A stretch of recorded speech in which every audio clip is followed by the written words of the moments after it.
નમસ્કાર મિત્રો, આજે સીધું ને સટમાં નરેન્દ્ર મોદી બિહારમાં રેવડી વહેંચે છે એની આપણે વાત કરવી છે. કારણ કે બિહારમાં ભારતીય જનતા પાર્ટીના પગ તળેથી જમીન સરકી રહી છે. નીતિશ બાબુ નારાજ છે અને જેડીયુ એ તૂટે એવા સંજોગો છે, જેમાં અડધી જેડીયુ ભારતીય જનતા પાર્ટીમાં જોડાઈ જાય અને બાકીની આરજેડી તરફ જાય એવા સંજોગો છે. બિહારમાં વિધાનસભાની ચૂંટણી આવી રહી છે અને નરેન્દ્ર મોદીના આટા ફેરા વધી રહ્યા છે. ભાઈશ્રી બે જગ્યાએ ખાસ જઈ રહ્યા છે, કાં તો વિદેશ યાત્રાએ અને કાં બિહારની યાત્રાએ, અને બિહારને નંબર 1 કરવા માંગે છે. મને લાગે છે અમિત શાહ અને નરેન્દ્ર મોદી એ બંનેના ભાષણો જો તમે બરાબર સાંભળતા હો તો તમને સમજાઈ જશે કે દરેક જે રાજ્યમાં જાય છે એ રાજ્યને નંબર 1 રાજ્ય તરીકે એમણે બનાવી દેવું છે. એ પછી બિહાર હોય, ઉત્તર પ્રદેશ હોય, ઝારખંડ હોય, કે પછી મહારાષ્ટ્ર હોય, કે મધ્યપ્રદેશ હોય, કે રાજસ્થાન હોય, બધા રાજ્યો નંબર 1 કઈ રીતે હોઈ શકે એ તો હવે નરેન્દ્ર મોદી અને અમિત શાહ જ કહી શકે. પરંતુ આજે ભાઈશ્રી પાછા મોતિહારી ગયા અને એમને ત્યાં મોતિહારીમાં, ચંપારણમાં, તમને ખ્યાલ હશે હમણાં જ જે ઘટના બની એ રાષ્ટ્રપિતા મહાત્મા ગાંધી એમના પ્રપૌત્ર તુષાર ગાંધીને ત્યાંથી એક સભામાંથી ભગાડી દેવામાં આવ્યા. કારણ કે તુષાર ગાંધી એમ કે ગાંધીજીના વંશજ ન હોઈ શકે. અરે ગાંધી પ્રત્યેનો આટલો બધો દુર્ભાવ એ ચંપારણમાં છે, જે ચંપારણથી ગાંધીએ સત્યાગ્રહની શરૂઆત કરી. એ ચંપારણના ખેડૂતોનું કલ્યાણ કર્યું ગાંધીએ. એ બેરિસ્ટર ગાંધીએ રાજેન્દ્ર પ્રસાદ અને એમની સાથે રહીને બિહારને ખૂંદી વળ્યા અને બિહારના ખેડૂતોના, ગળીના ખેડૂતોના કલ્યાણ માટે એમણે કામ કર્યું. ત્યાંથી તુષાર ગાંધીને ભગાડી મૂકવામાં આવે છે. કારણ કે હવે ગાંધી નહીં, ગોડસે સ્થાપિત કરવાની કોશિશ છે. તમે ન સમજો એટલા ભોળા તો છો નહીં. અને એટલા માટે જ મોતીહારીમાં જે માહોલ છે એ માહોલથી મોદી ચિંતામાં છે અને વારંવાર એ ચંપારણ જાય છે અને પેલી રેવડી વેચવાની વાતો કરતા હતા ને આમ આદમી પાર્ટી વાળાઓને વિશે, હવે મોદી ત્યાં રેવડી વહેંચે છે, રેવડીનું વિતરણ કરે છે. એ કહે છે आज यहां से 7,000 करोड़ रुपए से ज्यादा की परियोजनाओं का उद्घाटन और शिलान्यास हुआ है. मैं आप सभी को और सभी बिहार वासियों को इन विकास परियोजनाओं की बहुत बहुत बधाई देता हूं.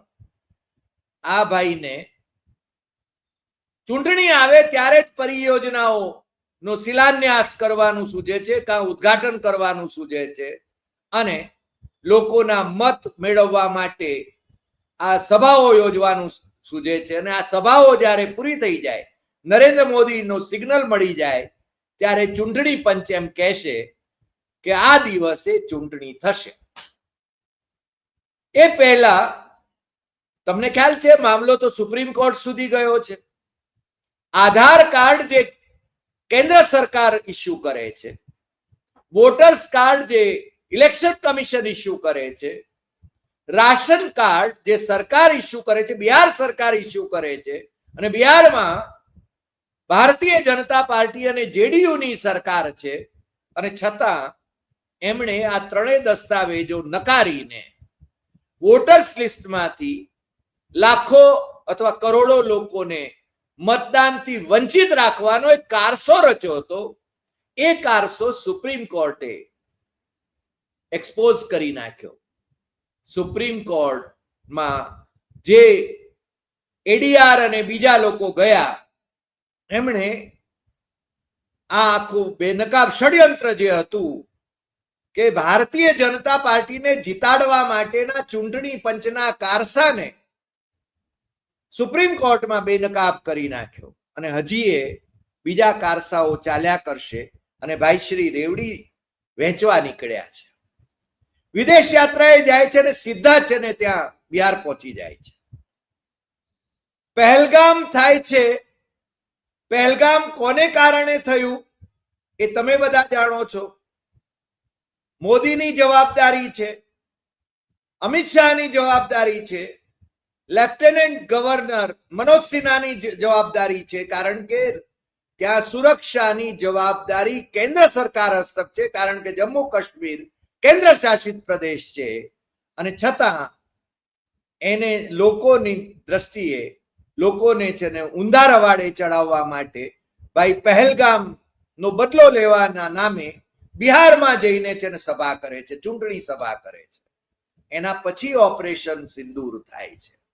અને ઓપરેશન સિંદૂર એકાએક કેમ સ્થગિત થઈ ગયું, કેમ યુદ્ધ વિરામ અથવા સંઘર્ષ વિરામ થઈ ગયો? ટ્રમ્પભાઈના કહેવાથી. ટ્રમ્પભાઈએ તો પહેલા જાહેરાત કરી દીધી. અને નરેન્દ્ર મોદી તો મૌનમ શરણમ ગચ્છામી કરે છે. એ એમના કોઈ અધિકારીની મારફત કેવડાવે છે, પણ પોતે છે ને બોલતા નથી. એ તો ચીન વિશે ક્યાં બોલે છે? હવે એમણે છે ને એક બીજી રટણા શરૂ કરી છે કે मैं आपका बहुत आभारी हूं कि सीता माता का जहां स्मरण नित्य होता है वहां आप मुझे अयोध्या की भव्य मंदिर की कलाकृति दे रहे हैं. मैं आपका बहुत आभारी हूं नौजवान. આ છે ને એ જ્યાં જાય ત્યાં કંઈક સંબંધ જોડવાની વાત કરે છે. पूर्वी भारत को आगे बढ़ाने के लिए हमें बिहार को विकसित बिहार बनाना है. आज बिहार में इतनी तेजी से काम इसलिए हो रहा है क्योंकि केंद्र और राज्य में बिहार के लिए काम करने वाली सरकार है. અને પછી જને આંકડાઓ આપે છે, પણ એ આંકડાઓ કોણ ચકાસવાનું? તમને ખબર હશે કે ઓલ ઇન્ડિયા મેડિકલ ઇન્સ્ટિટ્યૂટ ત્યાં ખેતરમાં હતી, ખેતર જ હતું. અને એમણે જાહેરાત કરી હતી કે ઓલ ઇન્ડિયા મેડિકલ ઇન્સ્ટિટ્યૂટ બિહારમાં થઈ ગઈ. તમને ખ્યાલ હશે એટલે મારે એના વિશે વધારે વાત નથી કરવી. પણ આજે છે ને એમનું ભાષણ આજે હું વાંચી રહ્યો છું, એના કંઈક અંશો. એ અંશ એ NarendraModi.in, આ નરેન્દ્ર મોદીની પોતાની જે વેબસાઇટ છે એ વેબસાઇટ ઉપરથી તમને પણ વાંચવા મળશે. અને એ ત્યાં આગળ ત્યાંની છે ને કાયદો અને વ્યવસ્થાની પરિસ્થિતિ કથળી ગઈ છે એના વિશે વાત કરતા નથી, બેરોજગારી છે એની વાત કરતા નથી, પરંતુ આરજેડી ઉપર વરસે છે, કોંગ્રેસ ઉપર વરસે છે. અને એમના માટે એક સારા સમાચાર પણ આજે છે કે ઇન્ડિયા ગઠબંધનમાંથી આમ આદમી પાર્ટી છે ને ફારેક થઈ ગઈ છે સંજયસિંહના કહેવા મુજબ. આમે ક્યાં ઇન્ડિયા ગઠબંધનમાં હતી?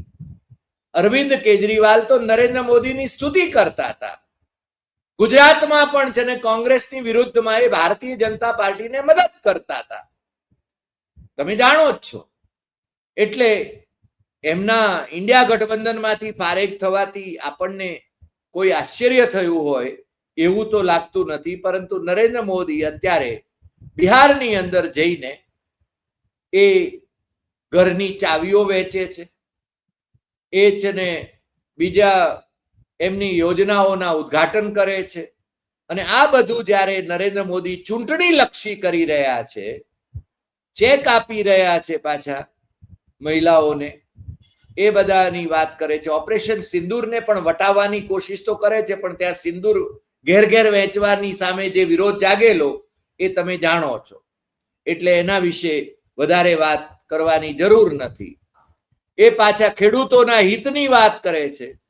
કિસાનો કે ઉત્પાદ और उनकी आय का बढ़ाना हमारी प्राथमिकता है. આમ તો 2022માં એમણે ખેડૂતોની આવક બમણી કરી નાખવાની હતી.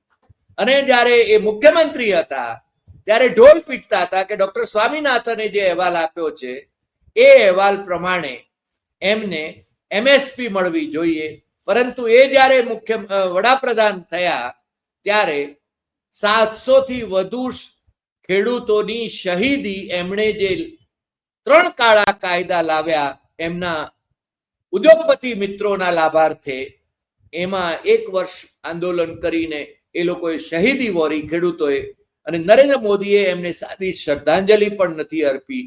એ વડાપ્રધાન પાછા જને पीएम किसान सम्मान निधि योजना के तहत अब तक करीब 3.5 लाख करोड़ रुपया किसानों को दिए गए हैं।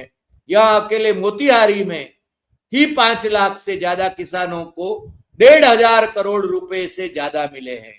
अब वो हिसाब लईने आवे छे भाई। અને આ રીતે रेल और सड़क से जुड़ी हजारों करोड़ की परियोजनाओं का आज उद्घाटन और शिलान्यास हुआ है। મને લાગે છે કે એમને ઢોલ પીટવામાં તો એ સ્વાવલંબી છે, અને પછી कांग्रेस और आरजेडी गरीबों, दलितों, पिछड़ों, आदिवासियों के नाम पर राजनीति करते आए हैं, लेकिन बराबरी का अधिकार तो दूर, ये परिवार से बाहर के लोगों को सम्मान तक नहीं देते। इन लोगों का अहंकार आज पूरा बिहार देख रहा है। અત્યારે તો તેજસ્વી યાદવ અને રાહુલ ગાંધી એમનાથી ભારતીય જનતા પાર્ટી એને ડર લાગી રહ્યો છે કે બિહારમાં એમને સત્તા મેળવવી છે।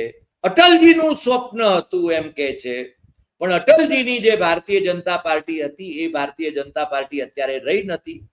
નરેન્દ્ર મોદીનો કરિશ્મા એ રહ્યો નથી, કારણ કે 240 સમેટાઈ ગયા લોકસભાની ચૂંટણીમાં, અને મુસ્લિમ સમર્થક 2 પક્ષોના ટેકે એ સરકાર ચલાવે છે, અને એ ટેકો ક્યારે પાછો ખેંચાઈ જશે એ કંઈ કહેવાય નહીં। ચંદ્રબાબુ નાયડુએ પણ છે ને ઇલેક્શન કમિશનને પત્ર લખ્યો છે કે બિહાર વાળી તમે અહીંયા અમારે ત્યાં આંધ્રમાં કરવાના હો તો જોવા જેવી થાય। આ છે ને સીધો સિગ્નલ છે મોદીને, કારણ કે ચંદ્રબાબુ નાયડુ એની પણ મહેચ્છા તો વડાપ્રધાન થવાની હોય જ ને, અને જો એ ટેકો પાછો ખેંચી લે અને કદાચ એ વડાપ્રધાન પણ બને, એવું એ બને, ઇન્ડિયા ગઠબંધન સાથે એ ઘર પણ માંડી શકે। એનડીએ માંથી એ નીકળી પણ ગયા હતા અને પાછા મોદીએ ખેંચીને, મંચ ઉપરનું પેલું દ્રશ્ય તમને ખબર હશે, ખેંચીને ઇન્ડિયા ગઠબંધન માંથી એમને છે ને એનડીએ માં લઈ આવ્યા।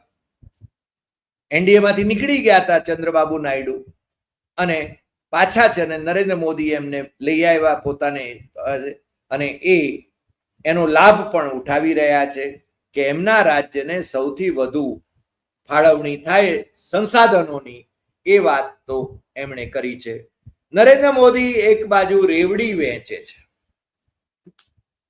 આમ આદમી પાર્ટીને રેવડી કહેતા હતા ને, ત્યાં પાછી જેને 125 યુનિટ વીજળી બિહારમાં મફત આપવાની જાહેરાત કરી છે। જ્યારે કેજરીવાલ દિલ્હીમાં એમ કે અથવા પંજાબમાં એમ કે તો એને રેવડી કહેવાય, આને રેવડી ન કહેવાય, આને નરેન્દ્ર મોદીની ગેરંટી કહેવાય। શું વાત છે। હવે જ્યારે નરેન્દ્ર મોદી બિહારના આંટા મારે છે ત્યારે રાહુલ ગાંધી કેરળમાં એ અત્યારે એટલા માટે છે કે કેરળ એમનો મત વિસ્તાર રહ્યો છે, અને કેરળ એમનો મત વિસ્તાર રહ્યો છે એટલે એ ત્યાં આગળ નમસ્કાર મિત્રો ત્યાં રહીને એમના બેન વાયનાડમાંથી એ છે જ ત્યાંના સાંસદ, જ્યાં પહેલા રાહુલ ગાંધી હતા પણ એમના વચનો જે હતા લોકોને ઘર બાંધી આપવાના, એનું લોકાર્પણ પણ એ કરવા માટે જાય છે।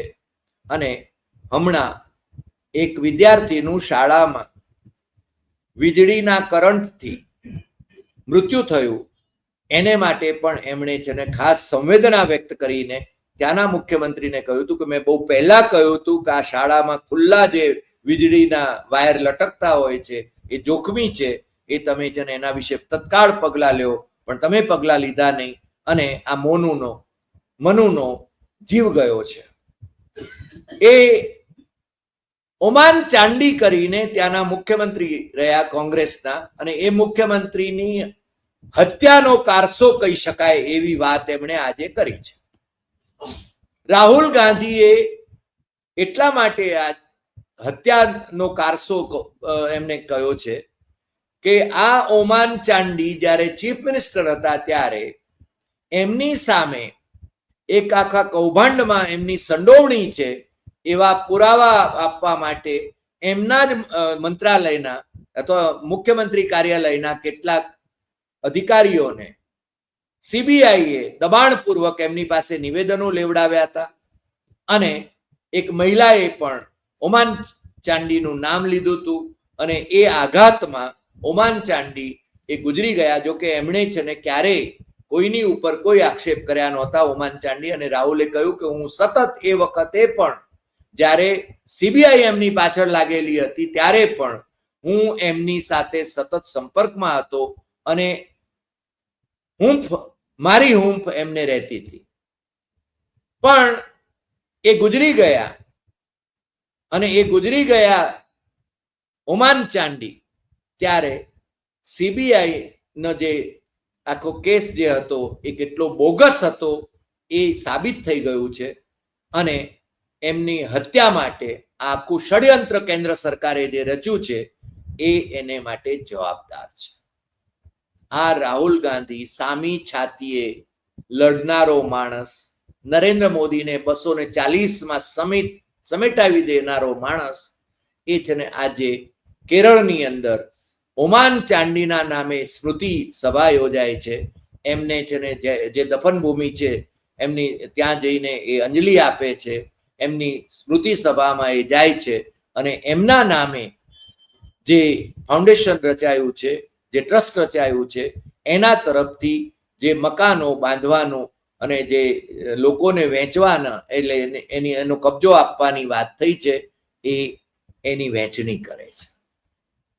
આ બંનેમાં ફરક તમે જુઓ. એક માણસ વારંવાર બિહાર જઈને ચૂંટણી પ્રચાર માટે, ચૂંટણીના લાભ માટે હજારો કરોડ રૂપિયાની પરિયોજનાઓ એની જાહેરાત કરે છે, ઉદ્ઘાટન કરે છે, જાહેરાતો કરે છે, અને કેટલું કલ્યાણ કરી નાખીએ છીએ અમે એની વાતો કરે છે. બીજી બાજુ એક માણસ જે લોકસભામાં વિપક્ષનો નેતા છે એ સંવેદના વ્યક્ત કરી રહ્યો છે કેરળની જનતા સાથે, કેરળના સદગત મુખ્યમંત્રીના પરિવાર સાથે, અને આ બંને વચ્ચેનો ભેદ એ તમે જો ન સમજો તો તમે એટલા ભોળા તો છો નહીં કે આ ભેદ ન સમજી શકો. પરંતુ તમે જે વિચાર ધરાવતા હો એ વિચાર તમને મુબારક, પણ જે હકીકતો છે એ તમારી સામે મૂકવી એ સીધું ને સટમાં હરિદેસાઈની ફરજ છે. અમે આમાં કંઈ ખોટું કહ્યું હોય તો તમે મુદ્દાસર અમને લખી શકો છો. આજે આટલી વાત. ફરી મળીશું નવા એપિસોડમાં નવા વિષય સાથે, અને સાથે સાથે બીજી વાત પણ કરી લઉં. રાહુલ ગાંધીના બનેવી રોબર્ટ વાડ્રા એમની સામે ફરીને ભાજપની સરકાર એ જ જમીન કાંડની અંદર કેસીસ કરી રહી છે, અને રાહુલે કહ્યું છે કે હું રોબર્ટ, મારી બેન પ્રિયંકા અને એના બાળકોની સાથે છું સતત, કારણ કે આ સરકાર, ભારતીય જનતા પાર્ટીની સરકાર એને કનડવા માટે, એને હેરાન કરવા માટે ખોટા કેસીસ સતત કર્યા કરે છે. હવે આ પ્રકરણ અદાલતે જશે, અને એના સંદર્ભમાં શું ચુકાદાઓ આવે છે એની આપણે પ્રતીક્ષા કરીશું. આજે આટલી વાત. ફરી મળીશું નવા એપિસોડમાં નવા વિષય સાથે. તમને જો આ એપિસોડ ગમ્યો હોય તો સૌથી વધુ શેર કરશો, લાઈક કરશો, કમેન્ટ કરશો, અને આપણી YouTube channel doctor Hari Desai Satyamevam Tathyam subscribe કરવા માટે દેશમાં અને વિદેશમાં મિત્રોને જરૂર જણાવશો. નમસ્કાર.